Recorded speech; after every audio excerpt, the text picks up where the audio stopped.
কাকা বদমা খ্যাতি কাকা আর এভাবে কান্না করে লাভ কি হবে? তোমার শ্বশুর বাবার নির্দেশে এসেছি আমরা এই জ্ঞাতিগণ তোমার পাশে, এই সাদা বস্ত্র হস্তে নিয়ে। খ্যাতি কাকা বদমা এবার শীতের সিঁদুর মুছে ফেলো, হাতের শাখা ভেঙে ফেলো, না শরীরে রঙিন বস্ত্র খুলে এই সাদা বস্ত্র পরিধান করো বদমা। না বধুমা, খ্যাতি কাকা তোমার মৃত্যু স্বামীকে দাও বধুমা, আমরা যে তাকে সৎকার করব ওই গঞ্জরির ঘাট। না খ্যাতি কাকা না, আমার স্বামীকে আমি যে আদলে পোড়াতে দিব না খ্যাতি কাকা। বধুমা, খ্যাতি কাকা এই যে তোমার শ্বশুর বাবার আদেশ বধুমা, খ্যাতি কাকা শ্বশুর বাবার আদেশ তোমাকে অক্ষরে অক্ষরে পালন করতে না হবে খ্যাতি বধুমা। কাকা না, শুধু খ্যাতি কাকা বদমা মুছে ফেলতে পারবো না আমার সিঁদুর সিঁদুর, বদমা ভেঙে ফেলতে পারবো না আমার হাতের শাখা, বদমা রঙিন বস্ত্র ছিঁড়ে আমি যে সাদা বস্ত্র কিছুতেই পরিধান বদমা কাকা। এই যে তোমার শ্বশুর বাবার নির্দেশ, খ্যাতি কাকা তোমার এই সাদা বস্ত্র পরিধান করতে হবে। এবার ধরো সাদা বস্ত্র পরো। না শোনো শোনো খ্যাতি কাকা, আমি বলি তবু ঠাই শ্বশুর বাবার কাছে আমি দু চার কথা বলতে চাই। বদমা খ্যাতি কাকা তোমার শ্বশুর বাবা তোমাকে নিয়ে যেতে বারণ করেছে, তাই তো আমরা জ্ঞাতি সকল তোমাকে নিয়ে যেতে পারি না তোমার শ্বশুর বাবার কাছে। এবার তুমি সাদা বস্ত্র পরিধান করো না, বদমা। খ্যাতি কাকা না, শুধু একটিবার আমার শ্বশুর বাবার কাছে আমাকে নিয়ে চলো খ্যাতি কাকা। বেশ বদমা, তুমি যখন যেতে চাও তোমার শ্বশুর বাবার কাছে, এবার এসো এই জ্ঞাতিগণের সঙ্গে, জ্ঞাতিগণ নিয়ে যাবে তোমার শ্বশুর বাবার কাছে। এসো বদমা এসো। বেশ খ্যাতি কাকা বেশ।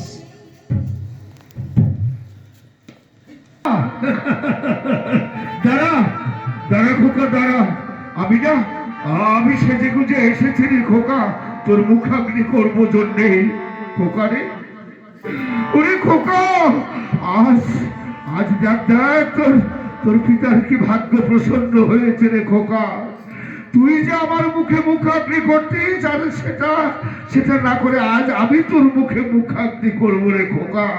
কিন্তু কই, জ্ঞাতি সকলকে আমি পাঠিয়ে দিয়েছি, তারা তো এখনো পর্যন্ত আমাকে ডাকলে না। আমি যে খোকার মুখে মুখাগ্নি করবো। না সদাগর মহাশয়, আপনি আর পারবেন না আপনার পুত্রের মোকাবিলা করতে। পারবো না? আমরা কেন আমি পারবো না ভাই? আমার তোমার হস্তে এই সাদা বস্ত্রখানা দেখতে পাচ্ছি, এই বস্ত্রখানা বুঝি বধূমা পরিধান করেনি? না সদাগর কেন মহাশয়, কেন বধূমা পরিধান করেনি তাকে বুঝিয়ে সুঝিয়ে তোমরা তোমরা ওই সাদা বস্ত্রটা পরিধান করাতে পারলে না? সদাগর মহাশয়, আপনার বধূকে আমরা অনেক বুঝিয়েছিলাম, কিন্তু আপনার বধূমা মুছে বেড়া শীতের সিঁদুর, ভাগে বেড়া হাতের শাখা, জ্যোতি ভাই, আর শরীরে রঙিন বস্ত্র খুলে এই সাদা বস্ত্র পরিধান করবে না। করবে না? তাই তো আমরা ফিরে এসেছি আপনার কাছে সদাগর ফিরে মহাশয়। এসেছো এই জন্যই হ্যাঁ। তোমরা বধূমায়ের কাছ থেকে জোরপূর্বক ওই মৃতদেহটাকে ছিনিয়ে নিয়ে ওটাকে ওটাকে সুন্দরীর ঘাটে নিয়ে গিয়ে চিতায় তুলে দিতে পারলে না? সদাগর মহাশয়, আপনার বধূমা যদি তার স্বামীকে না দেয়, তাহলে জ্ঞাতিগণ কি করে জোর করে দেবে তার দেবে স্বামীকে? দেবে। জ্যোতি ভাই, চলো না আমরা সবাই মিলে গিয়ে বধূমাকে বুঝিয়ে সুঝিয়ে আবার আবার তাকে এই শুক্র বস্ত্রখানা পরিধান করাই আমরা ওই গুঞ্জরির ঘাটে নিয়ে যাব তার মৃত স্বামীকে। ভাই, আর আপনাকে যেতে হবে না আপনার যেতে হবে না? বধূমার কাছে। কেন? আপনার বধূমা ছুটে আসছে আপনার আমার কাছে? হ্যাঁ, এবার আমার কাছে? কর্ণপাত করে শুনুন, আপনার বধূমা চিৎকার করে বাবা বাবা কোথায়? ডেকে আসছে আপনার কাছে। কোথায় আমার ওই বধূমা? চিৎকার করছে। বধূমা! ওই, সত্যি তো বধূমা এদিকে আসছে। ও নারদ বেদে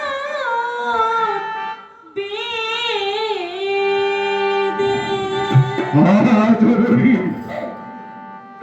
এই কি ছিল বিধি মনা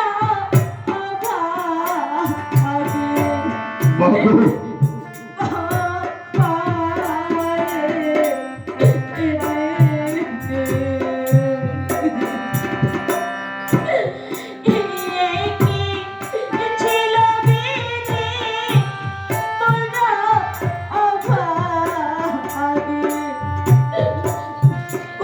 স্নেহের মা আমার।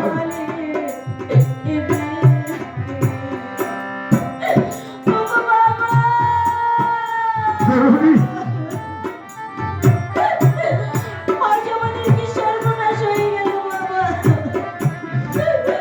মা গো, আহ,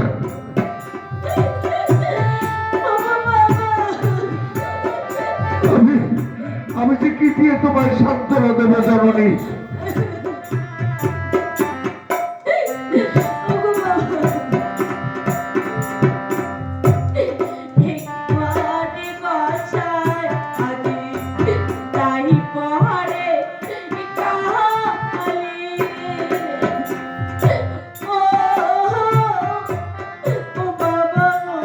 জননী,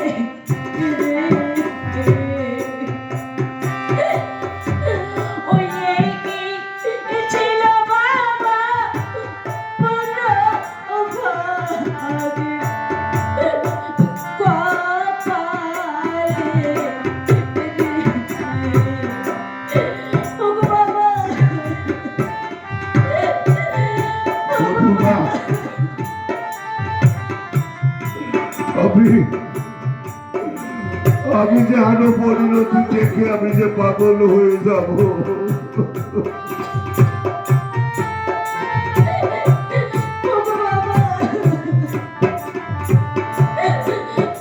ওরে মা,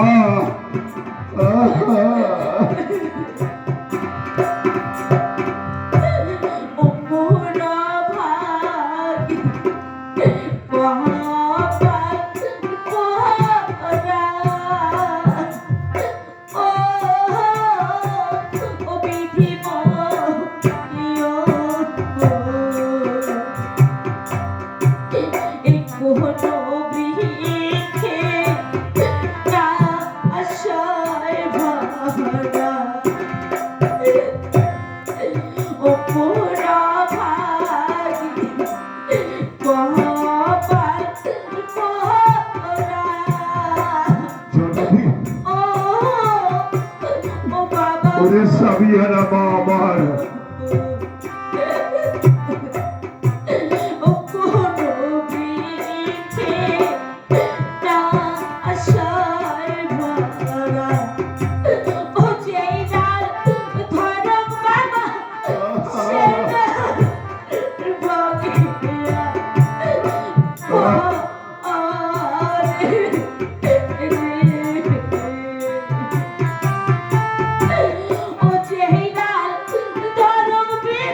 জননী,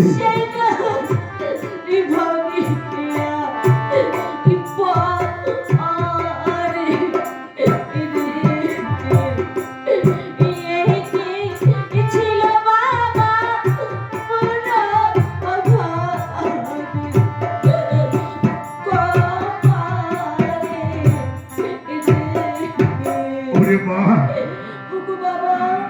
সাবিহারা জননী মা আমার, হেরিয়া তোমার এই মুখমদন পারি না যেন সহিতে, পারি না আজ কিছু কহিতে। আমি যে আজ তোমায় কি দিয়ে সান্ত্বনা দেবো জননী? সান্ত্বনা দেয়ার ভাষা আমি যে হারিয়ে ফেলেছি রে মা। আয় আয় তোরে শোনা মা আমার, একটিবার তোর এই হতভাগা পিতার পক্ষে আয়।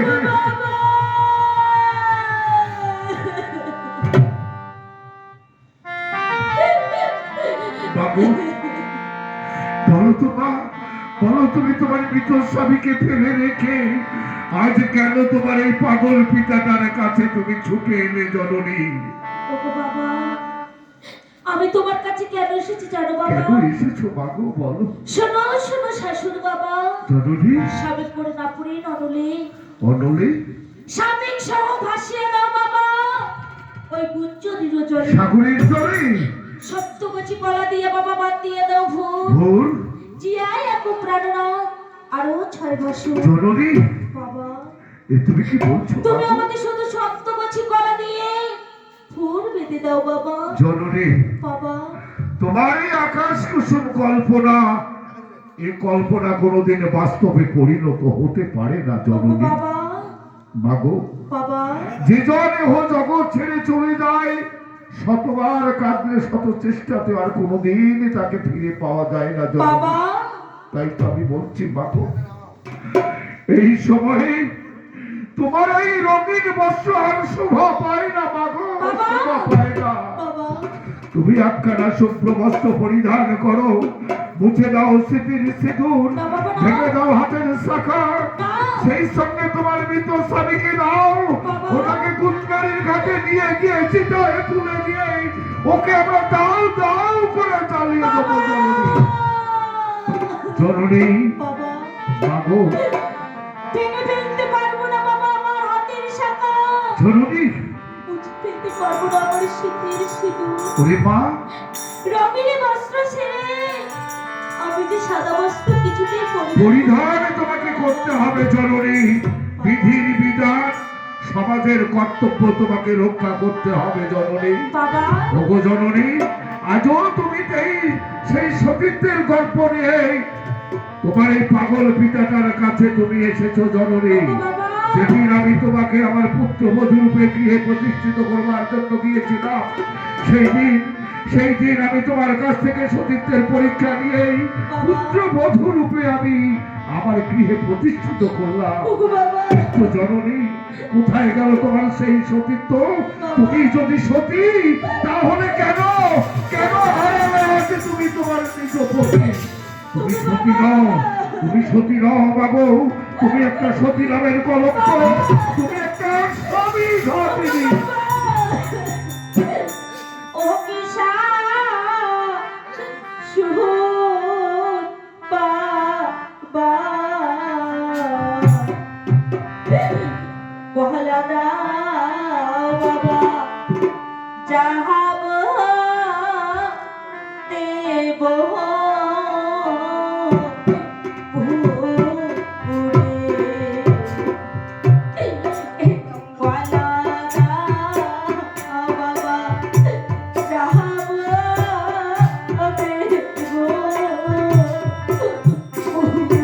জরুরি দাদা ভাইয়ের দেওয়া আশীর্বাদ মায়ের ভান্ডারি জমা থাক দাদার যেন মনোবাঞ্ছা পূর্ণ হয় বাবা আমি তোমার পায়ে ধরে অনুরোধ করে বলছি বাবা শুধু সপ্তগুচি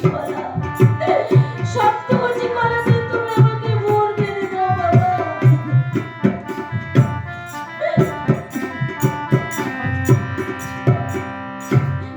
ইয়া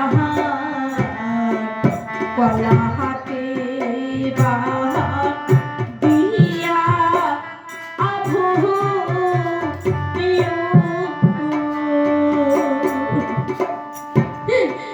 যাব বাবা হায়াবি দেব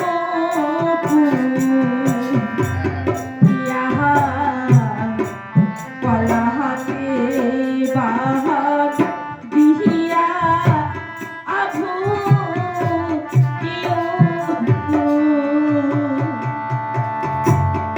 যাহাবো বাবা হায়াবি দেব ও জিহিয়াই আনিব জননী প্রাণ ওহতি আহার ছয় ভাসু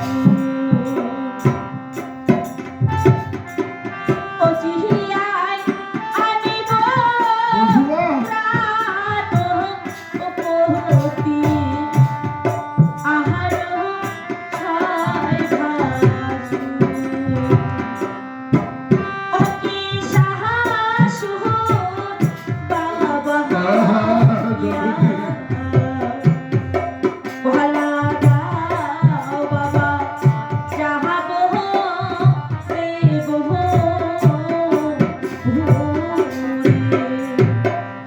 ওগো বাবা মাগো তুমি শুধু সপ্তগোছি কলা দিয়ে আমাকে সুন্দর করে ভুর বেঁধে দাও বাবা। কলা? হ্যাঁ বাবা হ্যাঁ। ওগো জননী, একে তো মরিল মোর সপ্ত বেটা, এর চেয়ে দুঃখ পাবো যদি আমার ওই কলা যায় কাটা। বাবা ওই কলার পাতের মনে পাত বেচিব আমি, খোলের মনে খোল। বাবা একে একে কলার মুড়া বেচবো ভাদ্র মাসিয়া ও। বাবা ওকে বিক্রি করে পাবো 9-10 কুড়ি, যা দিয়ে শেষ জীবনে বাঁচতে চাই আমরা দুই বুড়া বুড়ি। বাবা মাগো, আমি তোমার প্রার্থনা পূর্ণ করতে পারবো না মাগো, কলা আমি তোমায় দিতে পারি না। কলাই বড় ধান বাবা মোর। জননী, এ কলাই বড় ধান। এ কলার বদলে বদলে? ফুলে দিলুম বাবা, এ হস্তে রূপকার ও হরিরে। কলার বদলে ফুলে দিলুম বাবা, হস্তে রূপকার ও হরিরে। অতি সাহস হোক বাবা ইয়া, কলা দাও বাবা যাহাবহ দেবহ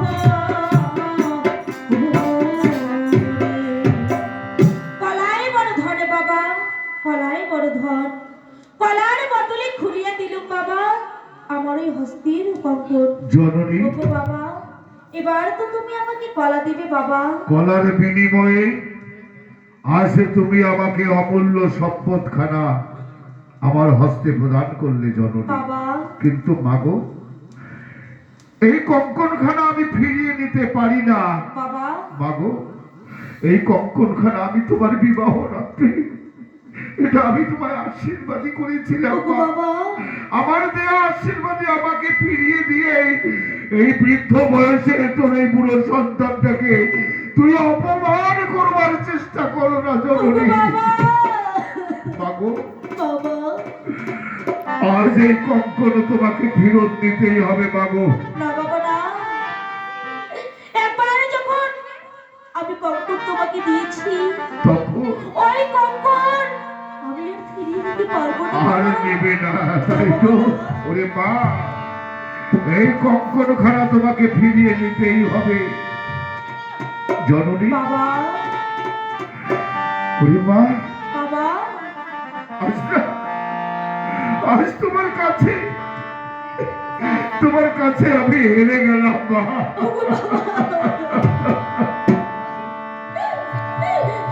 ওগো বাবা জননী, হয়তো তুমি বিশ্বাস করবে না তোমার এই নিষ্ঠুর পিতাটাকে, পাষাণ পিতাটাকে। তাই তো তোমার এই পাষাণ পিতাটা আজ তোমার সম্মুখে করিতেছে ত্রিসত্য অঙ্গীকার। এই সত্য পালনে যদি আমি হইও সৎমহারা, তথাপিও করিব না আমি সত্যের অপরাধ জননী। সত্য সত্য সত্য। নাও মাগো, আমি তোমার প্রার্থনা পূর্ণ করব। যাও জননী, তুমি তোমার মৃত স্বামীর পাশে গিয়ে অপেক্ষা করো। বাবা আর আমি লেগাকে ডেকে দুজন পাইক সংগ্রহ করে ওই কলা বাগানে প্রবেশ করায় বেছে বেছে সাজ্জার কলা গাছ কেটে গুঞ্জনির ঘাটে সুন্দরভাবে একখানা ভেলা আমি নির্মাণ করে দেবো। জানিলাম আজ তোমার প্রতিশ্রুতি বেশ জননী। বাবা বেশ, আমি সেই ভেলার অপেক্ষায় রইলাম বাবা, সেই ভেলার অপেক্ষায় রইলাম। লাগা রে, ওরে লাগা ভাই, বলো দাদা। লাগা দাদা